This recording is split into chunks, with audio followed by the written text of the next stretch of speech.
And according to that, I am live. Boom. This is Hiko Simon. Welcome to Tokyo tonight. It's 10:30 p.m. Japan Standard Time. 10:34 actually, but left a little bit of time to get to get set up here. Great to see. We've already got a few people here in the chat. Great to see Gabriel Sutherland, PhD Dr. Gabriel Sutherland. Great to have you in the chat. Long time no see. We've got Quint Rankid, One Johnson, boom, boom. Are we live? We are live indeed. Auntie Liana in Yokohama noticed in Facebook. So glad to see that. It looks like sometimes the Facebook algorithm works. That is surprising. Yeah, and great to see everybody else. Oops, I was just playing with the setup there of the screen. Yeah, we've got 6 people, 8 people currently watching, and 1 like. So 2 likes now with 7 viewers. Well, that improves my percentages of likes dramatically. Hope everybody's good.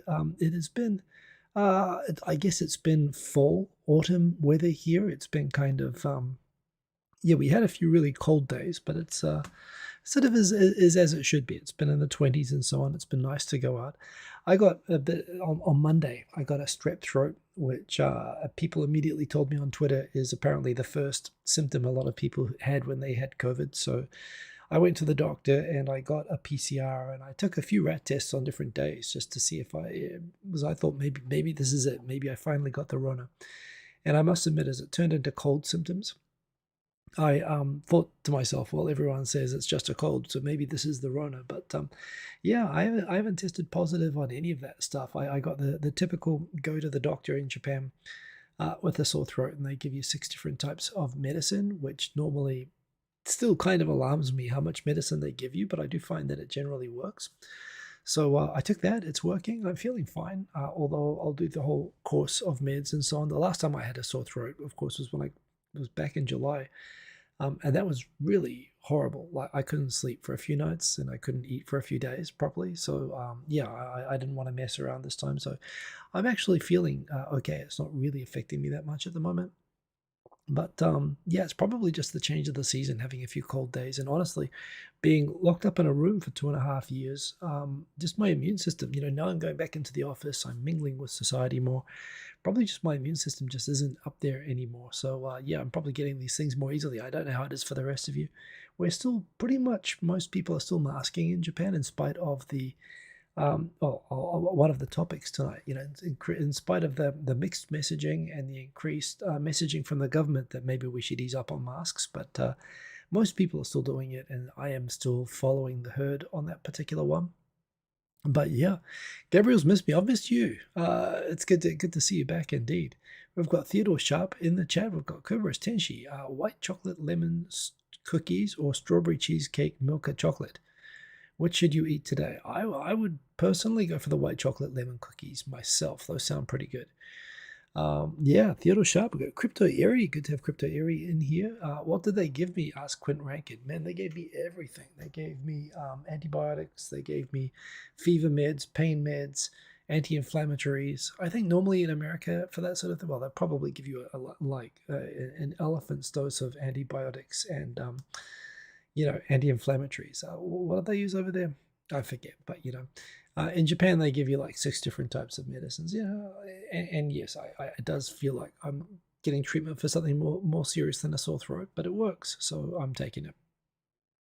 But yeah, I don't know. I'm good. I'm glad to see everybody in here. Atomic Tom, good to see you in here indeed. Is that a tasty beverage? I think I see. It looks like a matcha cup. Anyway, good to have you in here, Atomic Tom. And everybody else rocking in, do remember, as always, when you rock in 13 concurrent viewers, just say hello. And particularly if you don't check in very often, let me know where you're checking in from. It's kind of, I love, whether you're in Japan, whether you're overseas. I love the fact we have a pretty good spread of people from like pretty much every time zone and around the world, which always I get a bit of a kick out of. So yeah, whether you're close or far, definitely say hello. If you've got a topic for me or a question for me or just a comment that you want to get my attention, you can do at Mark Hiko Simon, or you just write Hiko Simon. It will flash up orange and it will get my attention. And in between stories, I will scan through the comments and I will look for comments that are aimed at me, and I will try to respond like that. Hello, says Atomic Tom. It is indeed a matcha cup, so just as I thought. since that's what it looks like. Theodore Sharp has a motorcycle test tomorrow morning. Good. I don't believe in wishing people good luck. Well, it's a stupid thing, but do your best. I don't like to say good luck. I feel like if it's up to luck, you're kind of screwed. So no, do your best. I hope it goes well for you. And good stuff. Motorcycle test. So is that like you don't have that you have a car license and you need to get a separate motorcycle license, or is it that it's like an enormous motorcycle, like a Harley or something, and you need to take a test for that? I'm kind of curious. I know a couple of Harley riders here, and particularly, some of the bigger Harleys are actually like a real, like, even just to be able to, like, if they tip over or something, to pick them up can be a pretty big deal. So yeah. Cobra's Tenshi, I'm sure you mean to say sweet and not sweat things, but yes, sweet things. Would I like a bag of those chocolate mint Haribo thingies? I'm good, thank you, Cobra's Tenshi. I'm not really a big fan of Haribo, to tell you the truth, but thank you for the offer. I do appreciate it. But yeah, another weekend. I'm still digging the Apple Watch Ultra. I don't think it's that enormous, honestly. I'm digging it. I think it's great. The only thing is it still hasn't got the cardio notifications kicking in, which is annoying me a little bit. But other than that, yeah. And do look out for Gabriel Sutherland's Bandcamp Spotify tracks coming up. Actually doing a lot of work there with producing, getting some properly polished tracks published there. So congrats on that, Dan H. Hello everyone. You'll no longer be able to pop in every week now, only able to catch every other week. Oh, sad to hear that, because I do appreciate when you come on the show. Hopefully someone will take out my road throwing nuts that Hiko Simon will catch. Indeed, I do hope so as well. Dan, by the way, was that you who gave me the links on Trusted Internet? I only watched them actually just before the show, so I don't have them in the topics, but if that was you, that was an interesting one, which I can comment to briefly as well. But I do appreciate always that you raise interesting topics and news, and not always stuff that I'm following, actually. But yeah, also congrats on having whatever it is that's giving you something better to do than watching YouTube this time. So yeah, congrats on having a life. And do remember, you can watch it recorded, and I can see your comments there as well, and I appreciate it. So, do appreciate that. Cobra's Tenshi throwing me some peanuts, indeed. Squirrels to chase, things to do. Look, we're 10 minutes in. I don't have an awful lot of topics tonight, so I do encourage people to come up with questions and topics, but otherwise I'm just going to rock into it. So yeah, Theodore Sharp answers on the motorcycle. It's for a regular size manual motorcycle. You have your automatic license, so if you pass the test, you'll just have to get the driver's license, get to the driver's license center to get it updated. Okay, cool. Manual motorcycle, I see. Okay. Yeah, it's kind of funny. Even, I mean, I got my driver's license ages ago, and you could get in New Zealand. I think they've changed it, but I think back when I got my driver's license, you could get it at 15 in New Zealand, which is kind of ridiculous. Like, it was kind of funny. I'd go over to Australia and shock all of my relatives, where the driving age in most places in Australia is 18. So the fact that I could drive to school at 15 was kind of shocking to my Australian relatives. But there again, I could go drinking in Australia at 18, and I couldn't do that in New Zealand until I was 20. I think both countries are now leveling out with everything at 18. But yeah, I don't think there was. Maybe there was an automatic. Again, back in those days, just cars were mostly manual, so I definitely learned how to do handbrake, hill starts, and how to spin the wheels and stuff like that. That's like the fun part of driving a manual, is you get to spin the wheels. But yeah, all the best on the motorcycle test. That's pretty cool. Yeah, anyway, let's dive into the topics. And the first one, a topic near and dear to my heart, is on the video at the top, which I think will start playing, which I don't want it to do. So I'm going to pause that. Boom. But yeah, a video just talking about how, again, with the changing norms, the Minister of Health himself actually said that the government is now pretty much okay. And there's mixed messaging here. When you travel to Japan as a tourist or as a traveler and you come back to Japan, there's pretty strong messaging that, no, you should be wearing masks like everywhere in Japan, and you should be being careful and so on.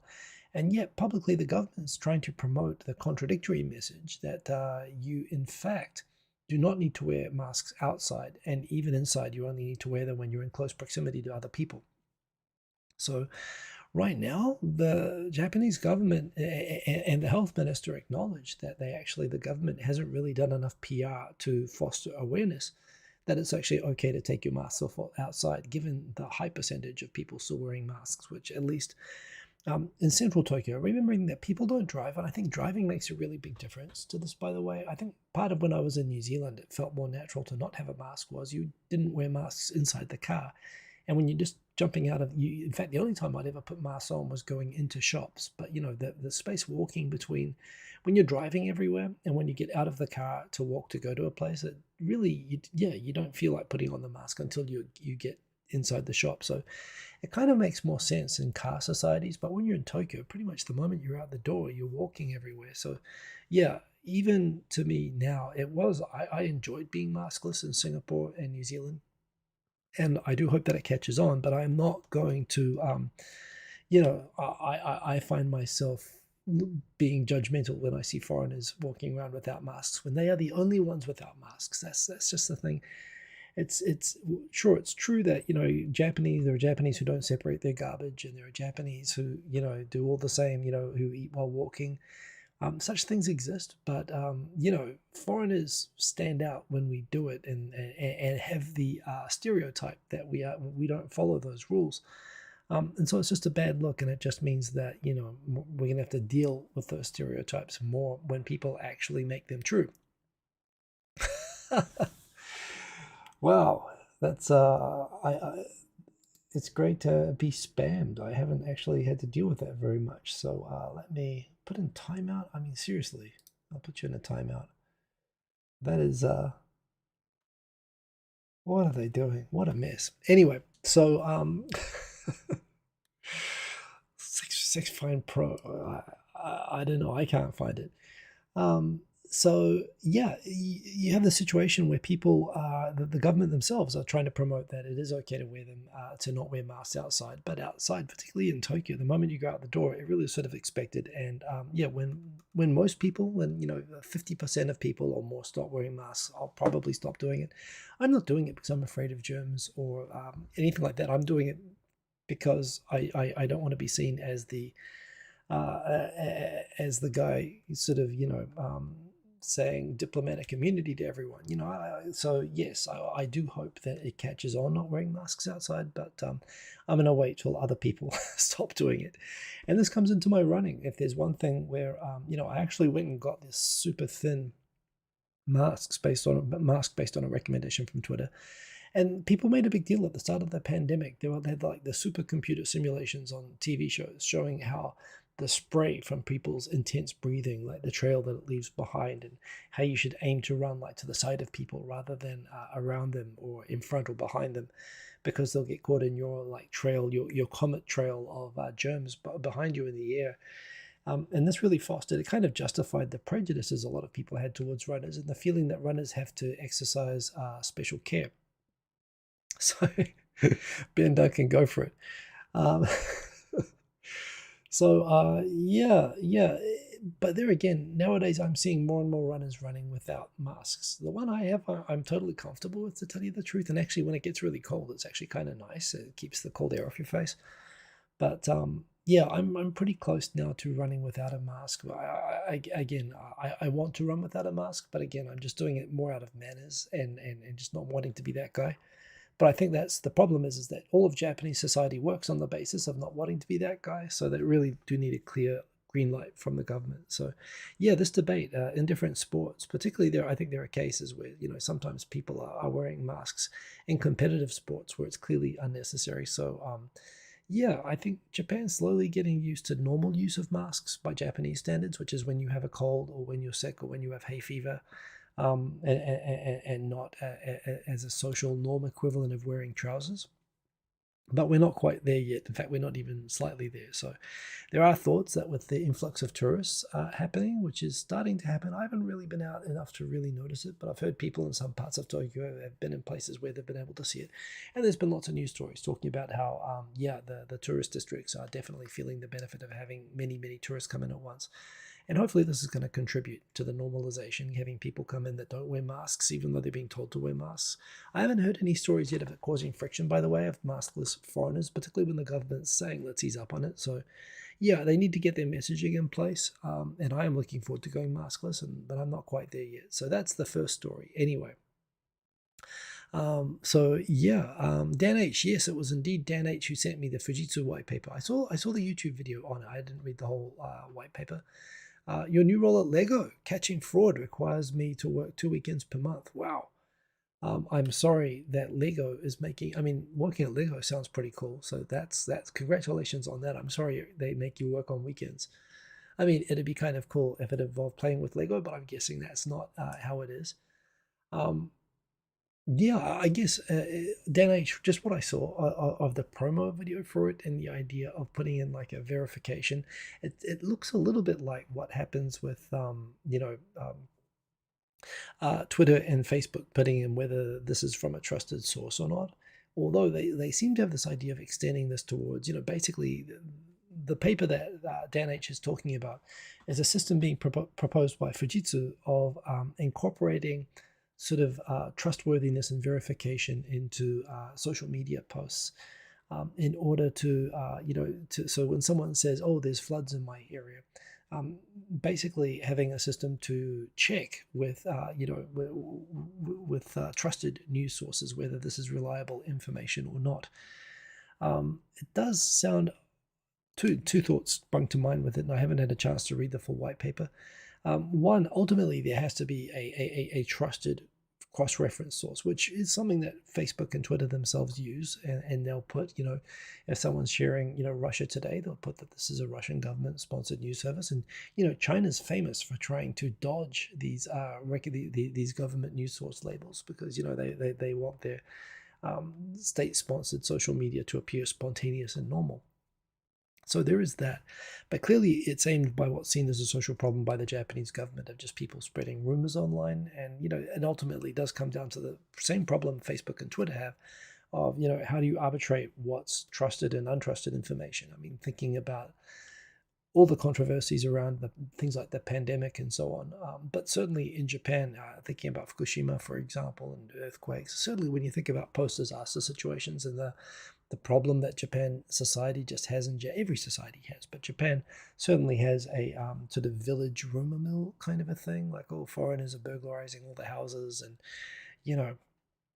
indeed, I mean, those kind of rumors led to the massacres of Koreans in 1923, and you might say, well, that was 1923 after the Great Kanto earthquake.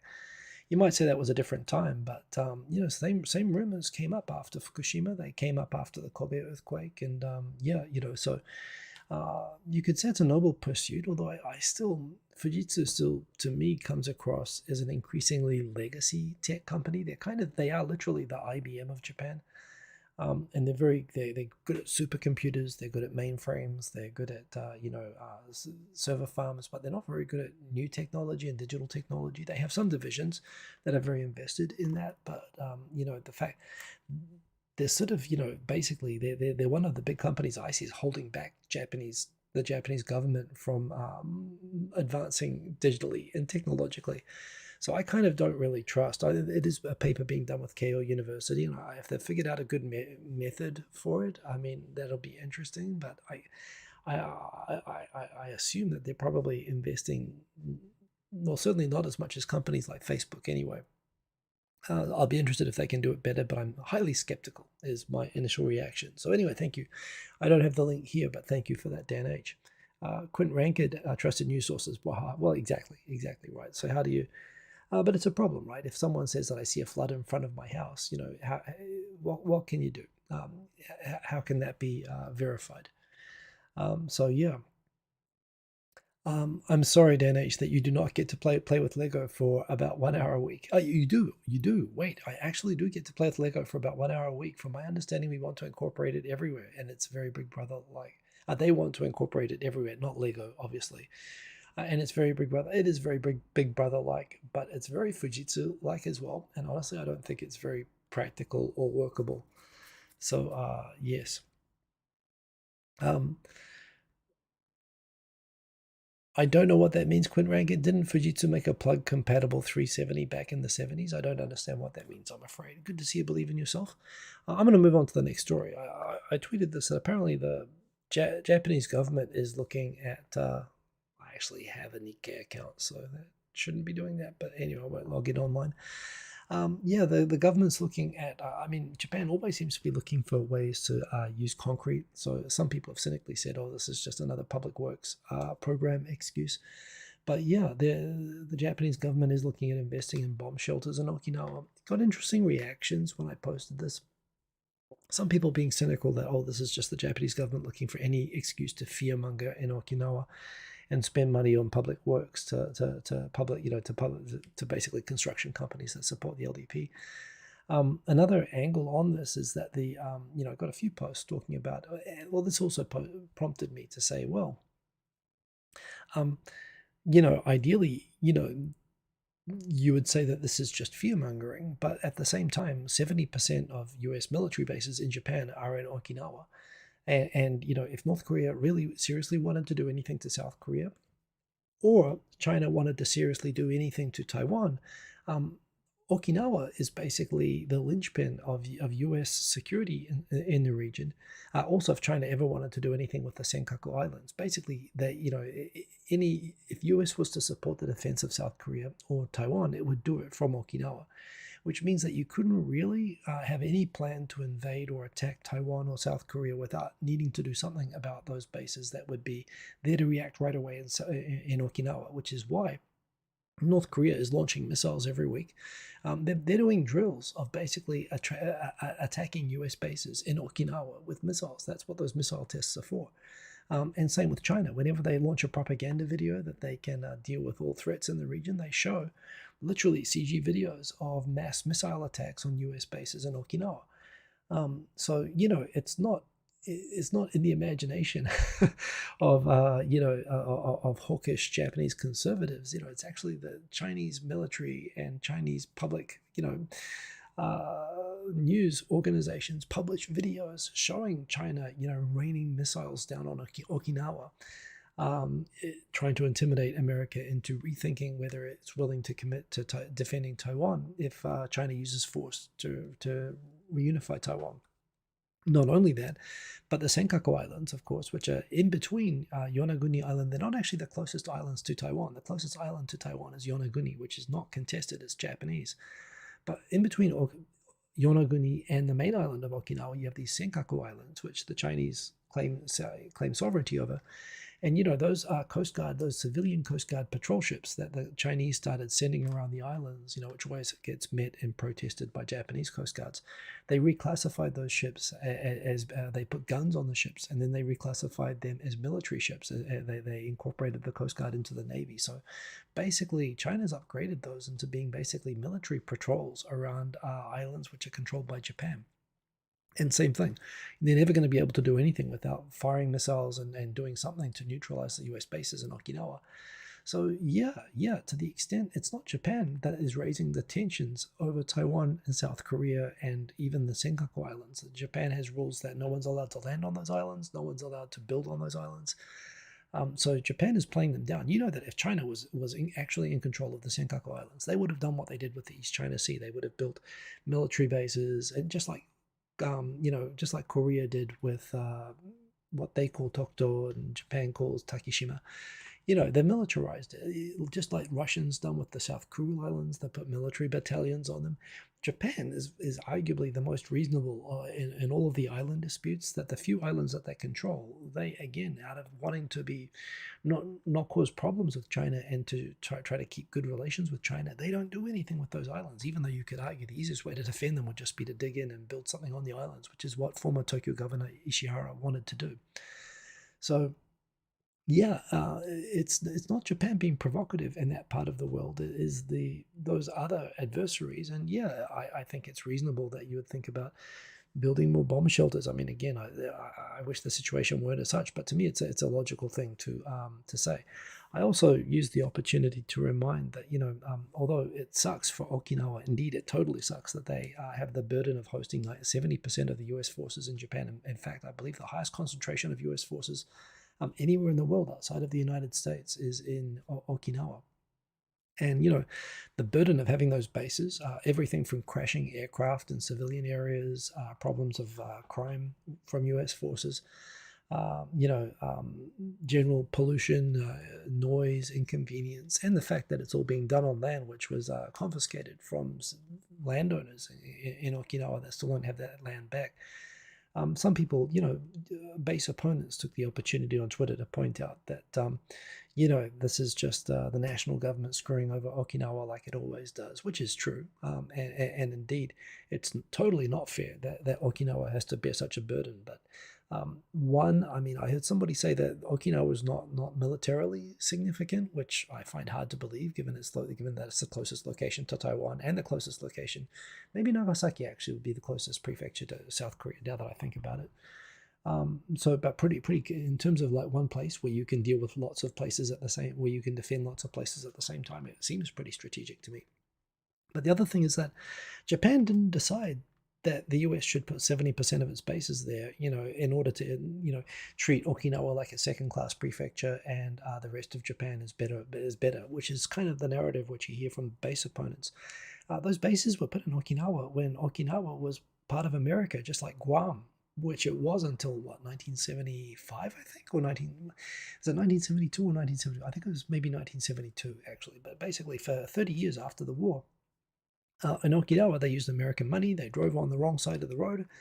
It was America. It was as much America as Guam, and just the same as they have American military bases in Guam, they have a ton in Okinawa. That wasn't the Japanese national government throwing Okinawa under the bus. That was, the Americans treating Okinawa like a remote outpost which it wanted to build up. And the one time that I've seen the Japanese government really challenge whether the Americans shouldn't move their bases around more was when Hatoyama from Minshuto suggested putting some bases in Okinawa or Nagasaki or other areas to take some of the burden off Okinawa.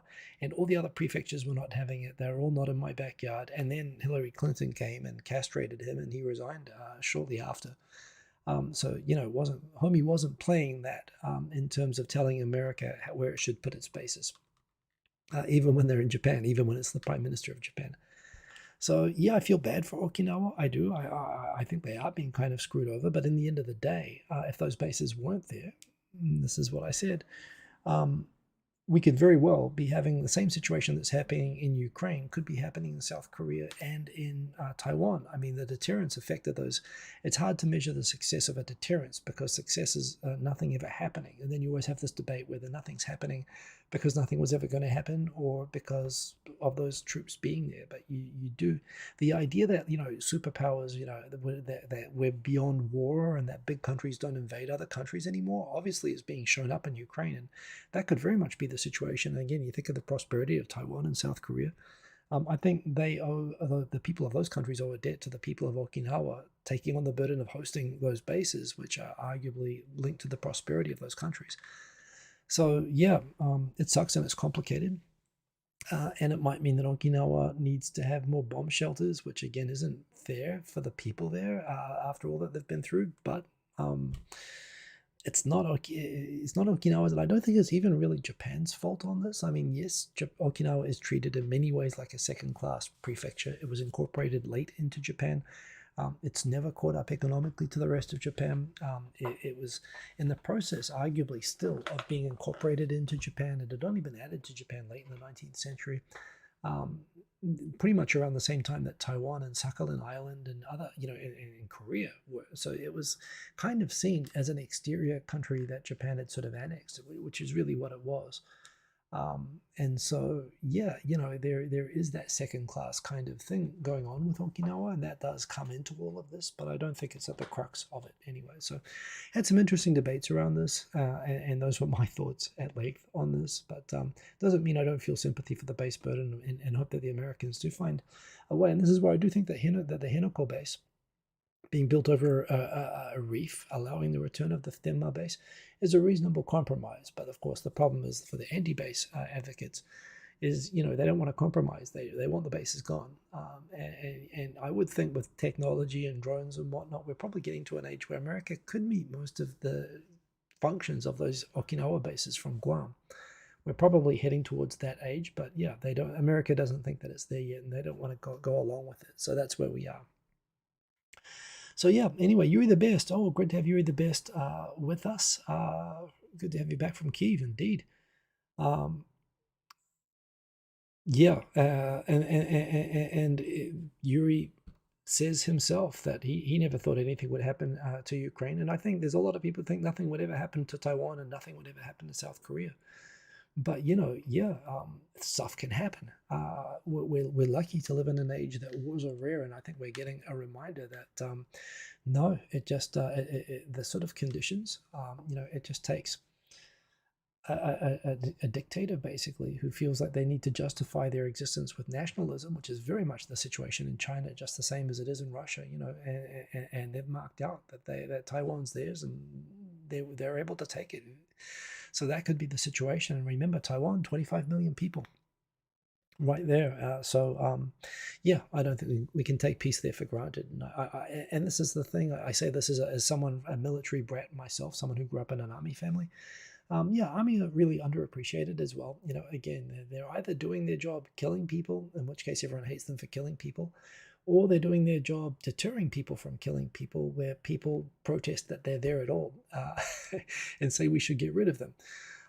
It's like basically they can't really ever, there are certain parts of society that are always going to be critical of even, of military existing, even though the nature of being a soldier and being in the military is being willing to give up your lives to defend people, some of whom think you shouldn't exist. So yeah, the feeling that many military have that of kind of that it's a thankless job and that they're underappreciated, I think is true. And I think people should recognize. Of course, you're never going to persuade base opponents in Okinawa to appreciate the U.S. military, but it doesn't mean that other people can't. I think it's a complicated issue, and you have to appreciate both sides. But I think you mustn't forget the good that those bases have done just for the fact that we have peace here. And I think if a similar situation, if the US had as much military in Poland or Romania and had given security guarantees to Ukraine or Georgia, it's arguable that Russia wouldn't have tried it on.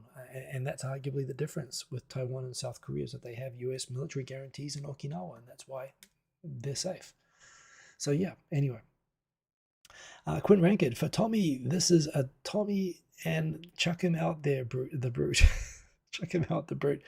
I don't know what you're talking about, but Tommy this and Tommy that, and chuck him out, the brute.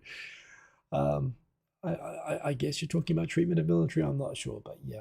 Eder, good to have you in here, Eder. And I'm mistaken. There are U.S. bases in Honshu. There are indeed U.S. bases in Honshu. There are U.S. bases in Tokyo. US bases, big ones in Hiroshima, big ones all around Tokyo. Actually, a bunch in Aomori, a couple even in Hokkaido. Actually, I mean, there's US bases everywhere, honestly, but there's an F ton of them in Okinawa, and not all Okinawans are fans of that situation. So yeah. Yeah, heard about the power blackouts. Glad to hear you're only affected for a few hours, but definitely do stay safe and take care, especially with winter coming. Got a surprising amount of reaction during the week when I pointed out that the police have announced a campaign against cyclists, things that they would normally give a warning for, like running through red lights and going too fast on the footpath and not giving way to pedestrians and stuff like that. They are going to be enforcing with tickets.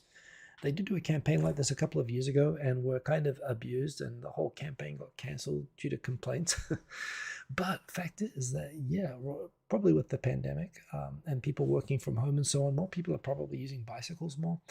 And when people use bicycles more stupid people use bicycles, and there are accidents caused by cyclists hitting people, particularly in Japan, where you're allowed to more or less, you can ride on the footpath, provided that the footpath is something like more than 3 meters wide, and you give way to pedestrians. And obviously that's not the way, and you ride at a reasonable speed. And that's not the way a lot of people ride, and there are a lot of fatal accidents, particularly involving elderly people getting hit by bicycles, and people also pointing out the manners of the Uber Eats riders, and the sort of the food delivery bicyclists also being everywhere now. sometimes calling into question whether the rules should be more strictly enforced. So interesting. A lot of people, both sides, of course, you don't quite get the venomous debate between cyclists and drivers that you get in places like New Zealand. Where it's just F you in all directions. It's not quite like that, but it was interesting seeing people reacting in both directions. One feeling like cyclists are hooligans and yes, they should be policed, and other people feeling like the police have nothing better to do and this is fine. So yeah, you're the best. Or actually, let me go back. We've got Quint Rankid. It's a quote from Kipling about the civilian attitude towards the military. Ah, I see. Part of a longer poem. Yes, indeed. uh, yeah. I guess that's a timeless problem. Dan H. Kishida recently said that they would defend Japan, that they will defend Japan at all costs. Do you think it's likely that Japan will have nuclear weapons in the future? Whoa. Well, I do like to joke how Japan, as much as I make fun of China for having the Liaoning aircraft carrier. Its first aircraft carrier was actually a scrapped Soviet aircraft carrier that it bought from Ukraine, and it bought basically intending with the excuse that it was planning to refurbish it as a floating casino, and of course it made it into its first aircraft carrier. And I still like to point out that China's first aircraft carrier is basically a Ukrainian floating casino. It's kind of a symbol of power that they were pretending it was something else. And there's arguments as to how effective it is as an aircraft carrier. Of course, Japan has its, I can't believe it's not an aircraft carrier, Izumo, which was supposed to be just a helicopter carrier. It looks like it's a huge flatbed, huge ship that looks exactly like an aircraft carrier, but the idea is it could only carry helicopters, which can only fly short distances, so it can't be offensive. But then Japan bought a whole bunch of F-35s that can take off and land vertically, and all of a sudden it really is an aircraft carrier. And now, finally, after 10 years of pretending it wasn't an aircraft carrier, now they're calling it an aircraft carrier. Another thing that JAXA has is they started they've got the H-3. Japan has these awesome space rockets, but they also, for some reason, felt it was very important 10 years ago to develop a really small rocket called the Epsilon. And the argument was that they need the ability to launch small satellites and have a small rocket as well as a big rocket. And it looks and its characteristics are basically exactly the same as an ICBM. And it actually did failed a test flight the other day. It didn't get into orbit properly. But basically, again, just at the same time as Japan is banging on about, North Korea testing ICBMs and, how it's violating Security Council resolutions and so on, which it is. The Epsilon rocket, look it up. You talk about, just like the Izumo was like, I can't believe it's not an aircraft carrier, that they later came out 10 years later and said, okay, it's an aircraft carrier, and now we're buying vertical takeoff and landing F-35s. The Epsilon rocket, I can't believe, is not an ICBM. And look, Japan has, again, an F-ton of plutonium waste from all of its old nuclear reactors. In fact, most of its nuclear reactors that it has are from the 1960s and were the same models that were used by the US to generate plutonium waste for nuclear weapons. Japan would ship that waste to France, but they've stopped doing that for like 20 years now. And so there is a ton. They're looking for a place to store all of Japan's plutonium waste up in Hokkaido where they don't want it. But Japan has a ton of plutonium. I'm sure they have the know-how of how to build a rocket. And frankly, then there's how to build a nuclear weapon. Besides which, of course, America's also got Japan under its nuclear umbrella and security guarantees. So in both ways, America's all but admitted to keeping nuclear weapons, certainly in Okinawa when it was part of American territory. They even accidentally dropped a nuclear bomb off the side of an aircraft carrier in Okinawa in the 1970s, I believe is a famous incident. So, there certainly have been nuclear weapons in Japan and US military bases. And yeah, I don't think Japan has nuclear weapons, but I think it's probably got a contingency plan that it could build nuclear weapons like really fast if it ever wanted to. I'm sure someone's made a plan for that, and I'm sure that they have all the components. And I can't believe that the Epsilon rocket is something that Japan needs to build for any civilian purpose. Honestly, this doesn't make sense. There are tons of small satellite launches. So, yeah, I think the thing about military, by the way, military, as the Ukraine conflict is teaching us, it's people think it's all about firepower and projection and stuff. Um, eh, Wars are won and lost by logistics. They're won by the ability to deploy. And again, all you need is a good contingency plan and the logistics to be able to create a bomb on short notice. You don't need to have a stockpile of nuclear weapons if you can make them quickly. And yeah, but Japan, I'm sure, has the ability to make nuclear weapons quickly. I hope it never does. I don't think it ever will if it's provided it's not attacked, which I still think would be insane for any country to attack Japan. But I think if Japan was ever attacked and got into a conflict like that, it could build nuclear weapons and use them quickly. But I hope it never does. Yeah, you're the best. Xi Jinping mentioned a plan to get Taiwan under China's control before 2027. I think now that the elections will be over, his hands will be untied. I wouldn't shrug it off. Yeah, yeah. They've been making a lot of noise about this for a long time. Again, I still think it would be insane, but they are building up their military to at least give them the capability of that. I don't think 2027 is likely. But there again, the fact that he's declared that as a kind of a goal, he's painted himself into a corner that it's now a measure of his success whether he achieves that or not. And and given that they've been willing to use violence in Hong Kong, both in terms of abrogating rights and in terms of physically, like putting Chinese police in Hong Kong and the national security law and stuff. Yeah, I don't doubt that China would consider force in Taiwan. And again, it's whether they can be discouraged from it. And I think security guarantees from America and from Japan, if necessary, would do that. But yeah, we'll see. Theodore Sharp.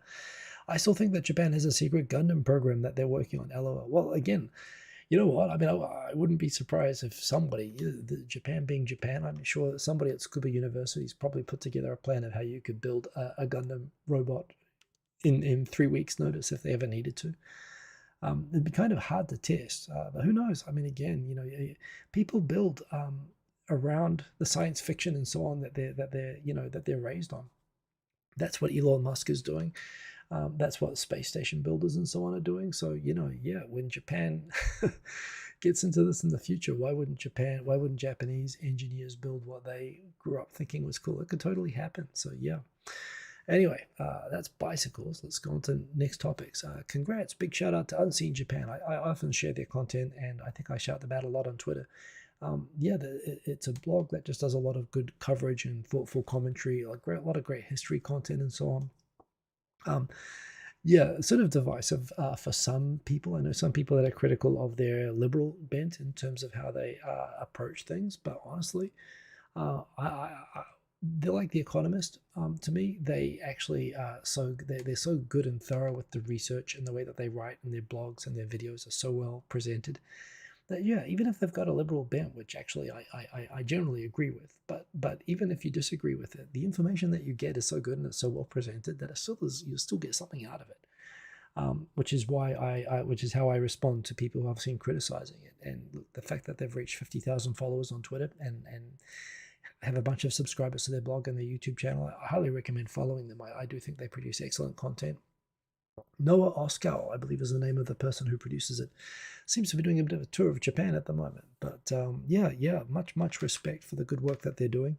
And congrats, 50,000 is a big number. I think I've hit my limits pretty much on all media. I've balanced out at about 13,000 on Twitter, 30,000, but really only a couple of thousand active on YouTube. And that's good. I'm not looking to take over the world. I just like doing what I do and sharing it with you. But yeah, they're working in the same field as me, Japan society, history, news, commentary, and they're killing it. 50,000. So if you're not following them, you should be. It looks like everybody else is. And congrats to Unseen Japan. You're the best. Regarding the noise, Russia did the same thing for years, training exercises, threats, to the point everyone shrugged it off, like that boy with Who Cried Wolf. Indeed. You're the best. Well, exactly, and that's what everybody. And you know what? If you'd told us probably before 2014, before Crimea, if you had told us that what's more likely, Russia's going to invade Ukraine or China's going to invade Taiwan, everybody would have said China's going to invade Taiwan because they were already telegraphing that intent. So yeah, I think the threat's definitely very, very equivalent, Yuri, and I don't think it's even Boy Who Cried Wolf. Well, maybe some people take it that way, but certainly in defense circles, and given how much China's spending on defense, no one's thinking it's fake. So yeah, it's just a question how long we can deter it. Now, look, I'm sure China doesn't want a full-on conflict either. They want to do what they did in Ukraine. They just want to walk in, not meet any resistance, and declare the thing over before it starts. But again, Taiwan's clearly not going to go along with that. They've got conscription and reasonable defense, and they've got Okinawa and security guarantees from the US right next door. So it wouldn't be like that. But yeah, interesting to see. Whoops. Next one that we've got, yes, Honda and Sony announced that they are going to be launching a car together in 2025. And clearly Sony is most excited by the idea of self-driving cars and the potential of self-driving cars to become basically entertainment spaces where you would go and watch Sony movies or listen to Sony music or play PlayStation games while you're in the car. Basically, it becomes a mobile leisure space. And Honda also featuring that it's working with AGC Glass or Asahi Glass Corporation, AGC, as well as interior companies and so on, to think about, when the car essentially becomes a carriage again, that people spend time inside, and that becomes, basically it becomes something that people do for recreation is go around inside cars, which I've been talking about this for years as well. It could replace the love hotel market. It could replace the, you wouldn't need to travel by train or by air anywhere. You just go overnight in a car, and it would take you wherever you want to go. Yeah. Of course, they have to get the self-driving car technology down, and we're seeing Tesla trying that most aggressively, but not as easy as it looks. And so whether that's going to be, how far along that's going to be by 2025, I am hopeful that there's so much of a potential payoff from getting full self-driving to work. I'm hoping it won't be one of those things that's like 5 years in the future forever. But if we get there, yeah, absolutely. I think, and the fact that, cars, the engineering of cars is going to go from being what it is right now to being something much more like making a smartphone. It'll be a couple of electric motors on the wheels and integrated electronics, and it's going to be about batteries, it's going to be about displays, it's going to be about user interfaces, and basically it's going to be like a mobile living room. So yeah, it'll be really interesting to see, fascinating to see Sony partnering with Honda, and I think a good move on both of their parts. And it really shows up and makes you think, well, what's Toyota going to do? So to me, it'll be really, really interesting to see what they come up with, and maybe this will be Japan coming late, but better late than never. Maybe they'll come in and they will be good at EVs. They've still just got to pivot, and they're a bit slow pivoting at the moment. Let me just get a drink of water.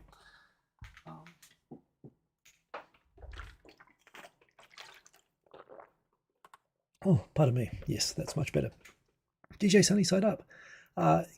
Good to see you indeed. And you caught the biggest wave of your life last week. Wow, 2 meters. It was insane. No wipeout. Thank God. Wow. Was that on a longboard? Because 2 meters on a longboard is pretty freaky. Yeah.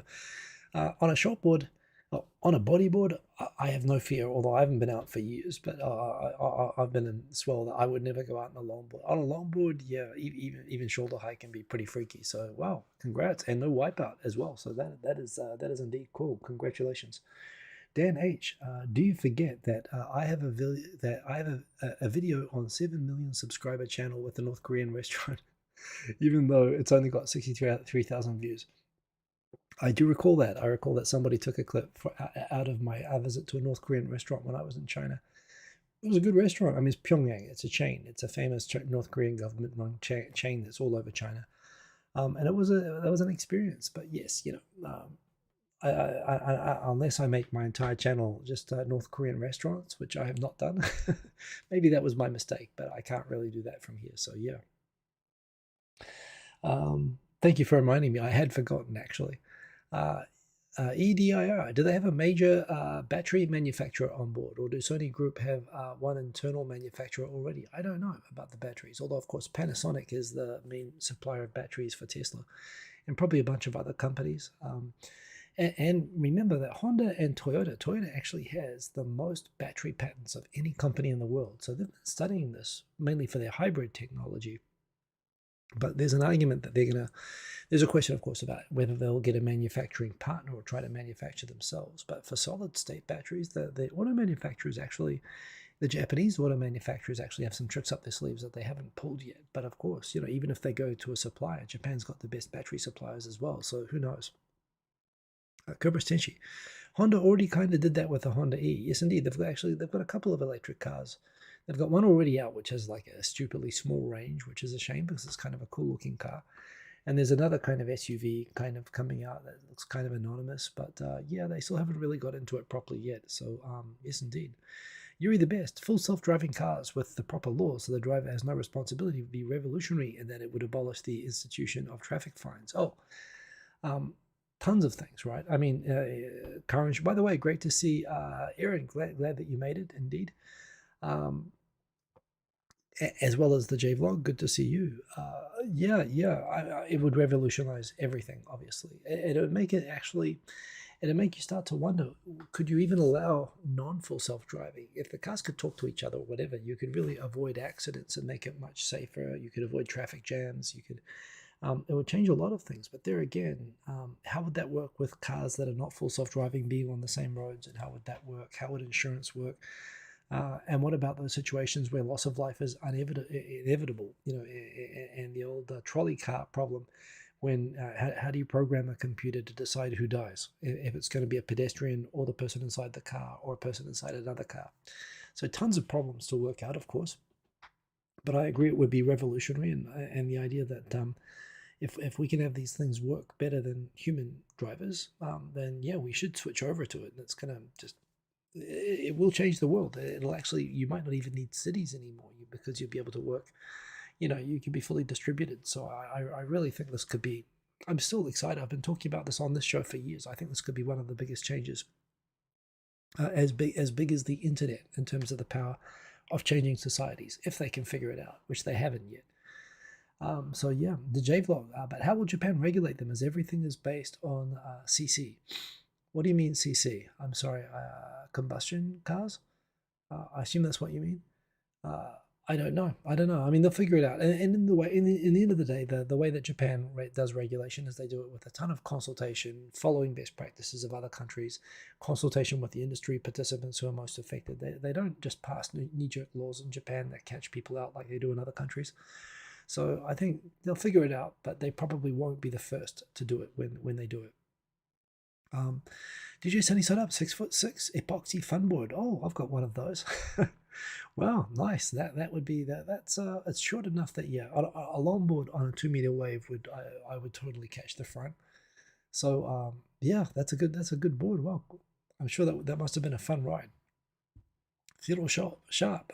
So go on, starting Skynet. Yeah, well, if at the end of the day, that's probably where things are heading. The thing is though, yeah, Skynet still believes in the idea that we had in the 80s of a central computer controlling everything. That's not how it will work. It will be distributed. Everything will be intelligent and making decisions on their own. Maybe far down the track they'll be able to coordinate artificial intelligence, but it still might be. It'll be more like Black Mirror than Skynet. Skynet was sort of based on the idea of supercomputers controlling everything. But yeah, there'll be other problems. Cobra's Tenchi, yeah, the one with the short range is the Honda E. Fun little city car. Doesn't need a lot of range for that exact reason. It's not meant to drive long distances. Exactly. Yuri the best. In Japan, the trolley problem will be easy. First to die will be... Yeah, that's it's highly inappropriate and also quite funny. Thank you, Yuri the best. Cubic centimeters, sorry, not raw horsepower. Oh, yes, you're talking about the horsepower. Well, that's not regulated, by the way. That's a gentleman's agreement. There's a fantastic video on Donut Media, like an animation of the meeting where the gentleman's agreement on horsepower was made. There's no limitations on CCs in Japan. There are special categories of CCs for the K car. You're right, they're probably going to extend the K car to some form of electric. Small electric cars as well. But yeah, and then there's the non-regulated horsepower limits and stuff like that. There's a ton to work out, indeed. So now the J-Vlog, coming back to your comment earlier. Everything is based on CC. Well, so that's just one type of regulation in Japan. So you're right. Whether they'll stop subsidizing, I think they've already said that they're going to stop subsidizing 660cc cars and instead give those subsidies to electric cars. And Suzuki was very upset. But that's kind of inevitable. And again, they'll probably figure out something around that as well as to, which cars will deserve economical car subsidies. But yeah. And Cobra Senji, I think the J-Vlog means displacement with cubic centimeters. Indeed, I've got it. So yeah, Japan only has one type of CC type regulation, and that's just cars which can receive special government subsidies for being below a certain displacement. Yeah, that's going to get replaced. Yuri the best. When the Skynet thing appears, it won't destroy everyone. Rather, it will get all the private stuff and blackmail politicians and everyone important, and then establish control over everything. Oh, that's a relief.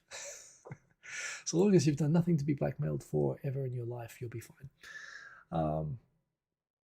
Yeah. There's my comment, which set off a few anti-base opponents down the bottom. I feel bad for residents in Okinawa feeling the burden of bases, but it's worth considering the situation in Ukraine could well be the situation in Taiwan and South Korea if those bases weren't in Okinawa. That upset some people, but yeah, it's what I think. In Japan, the My Number card. Japan is introducing a social security number system called My Number, and they've got this chip. Although I know what My Number is and I can put that onto government forms, they are trying to get everybody to adopt a card with a chip in it, which they want to use as basically like a universal electronic reader system, which they'll use to sort of link all government databases to improve things like tax collection and making sure that people are tracked across different databases so that they can better receive services that they're entitled to and so on, and certainly connect with better services, but also it's going to lead to tax collection and better monitoring of the public. So the government's trying to promote this. The latest initiative is by having it replace health insurance cards, basically by linking all health insurance to a My Number database. A lot of legitimate concerns about things like data security. The Japanese government doesn't have a great track record when it comes to technology or security, cybersecurity, or anything like that. But there again, I think that the My Number system kind of makes sense. The fact that it's going to undermine Japan's enormous cash economy, and that's what they're going for with this. That they'll have bank information linked with My Number cards, and the tax office will be able to check if people are getting more money than they can account for. So yeah, there is a lack of public support for this, but it's kind of a sneaky but clever way that the government is kind of encouraging people to get these cards and pretty much making it mandatory with linking it to health insurance. Couple of other stories to close out. I know we're coming up on time. Oh, very Japan, right? I mean, I kind of like this. Halloween is in many ways getting bigger than Christmas in Japan. And given that they start Christmas celebrations early, this just seemed very efficient just to have a Halloween tree. I think this is actually genius. It's Happy Halloween. There we go. I think they've solved all the problems at once. The Nightmare Before Christmas. I don't think that was a mistake. I think that was actually a smart move. I mean, that's where it's all going. Go to Eat is resuming in Tokyo on the 26th. These are vouchers and coupons that you'll be able to use to discount going out to restaurants and hotels, of course, having taken a huge hit with pandemic restrictions and trying to reboot that. So yeah, I'm looking forward to that myself. I thought it was done a bit prematurely 2 years ago when we were like just 6 months into the pandemic, and it didn't seem like the right thing to do. I think it does seem like the right thing now. The numbers are low. They're down about 2,000 cases per day at the moment. So that's a good thing. A couple of other stories. First of all, two contradictory stories actually. One, that tourists are loving how cheap the yen is and coming in and spending up. In fact, the huge features on the news tonight on how people from Taiwan, for example, and from Canada and from America are coming in to buy like luxury brands where they're saving like hundreds and hundreds of dollars. They're actually recovering the cost of their airfares to Japan just by buying luxury goods that are hundreds of dollars cheaper than they are based on the exchange rates at the moment back in their home countries to take back home. So yeah, a lot of tourists coming in and they're spending big, and and this is good for tour operators. It's good for shopping centers. It's good for department stores. So there is a boom. Of course, the flip side of that being that the predominantly Vietnamese factory workers that Japan's been importing under its apprenticeship worker scheme are finding that on top of all of the human rights abuses and labor abuses and all of the other problems, the human trafficking and all the other problems with the system that not working and the Ministry of Justice not enforcing basically the rights of those people that's trying to attract to Japan to save Japanese agriculture and factories. They're finding themselves that on top of it being kind of a crappy working conditions, they're also finding it's not as much money as it used to be, like with the collapse of the value of the yen. And so now Japan's having trouble attracting the people that it needs from these countries to work because they don't want to come because it's not worth the money or the abuse. And you know what? They might have had a chance if they actually treated the workers well. And Japan had a good reputation as a place that's good for workers to come to, and it's not. And when they, on top of that, lose the benefit. And again, right now the yen has hit a record, at least for the last 30 years or so, more than my time in Japan now. It's up to 147 yen to the dollar. So it's not a good time to be bringing, to be sending yen back to home countries. Of course, the US dollar is extreme. I believe that the Australian dollar or New Zealand dollar, and the New Zealand dollar has apparently dropped 10% against the yen. So New Zealand's doing even worse than the yen at the moment. But overall, the Japanese yen is becoming cheaper against most currencies, and yes, makes it a great place to come visit for a vacation, to be a tourist, and to come shopping, and a terrible place to come and earn and send money back, which has pretty much been the case ever since I got here 23 years ago. The average wage in Japan hasn't changed, and it's like 30,000 Australian dollars now, where the average wage in Australia is like $60,000-$70,000. Of course, a very high cost of living there. But it is increasingly becoming like living in a third world, or not a third world, but a developing country. And I think that's kind of Japan's destiny, frankly, just with its elderly population and everything. And again, it's still going to be a nice place to live. It's still going to be comfortable. In Japan, it's going to be fine. But yes, the idea of getting rich off living in Japan, those dreams, I figured out by about 2002 that those were not going to happen. And it's been going downhill slowly ever since. So that is what it is. Sadiq, hey, good to have our man from Florida, Sadiq Hakanguris. Good to have you here in the chat. Wrapping up the show now. We're just coming up over an hour, I believe now. Yeah, Eder, regarding the data security for central insurance providers, Denmark have a pretty good system called NemID for more than a decade now. And I'm sure that Japan is researching all of these, but they're also pretty transparent that their goal here is revenue collection ultimately. Quint Rankett, who has the contract to glue all the DBs together? Well, what they're asking is the government is supposed to be digitizing and updating all of their many thousands of systems and all of the prefectural systems to at least incorporate the My Number ID as a uniform, universal way of identifying citizens. And the goal in time is to link those databases, but a lot of those databases don't even exist yet. So, it's going to take 20 years, it's going to be thousands of systems, and it's going to generate a ton of work for IT companies. Who has the contracts? The contracts almost always go to NEC, Fujitsu, NTT, Hitachi. They have monopolies over different parts of government. But there again, I'm hoping that some other providers might get the chance to get some of that work and that they do it well, so it actually translates into actual more convenient and better services as it should. The J-Vlog, back in 2002, we had the idea to implement one card for all hospital and government needs. Okay, Japan is only 20 years late. Yeah, it's going to be more than 20 years late. I think it's going to come in. It's not going to really be seen everywhere probably until the mid to late 2020s, but we'll see. Why does My Number remind me of Google Plus? Indeed, I don't know, but Google Plus, I'm surprised you can remember Google Plus. Of course, Google, they launch services and they take them down. Google Plus was one.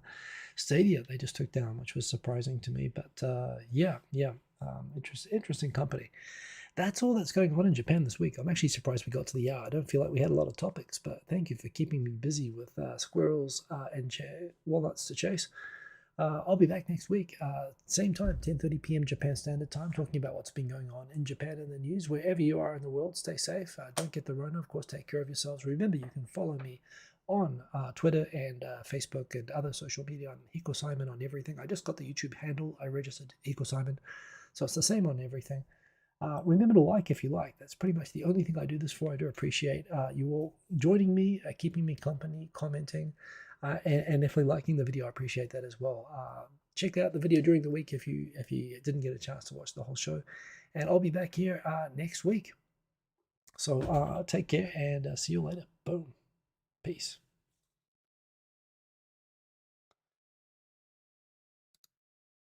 Oh, Milchman too. Good to see you. See you later.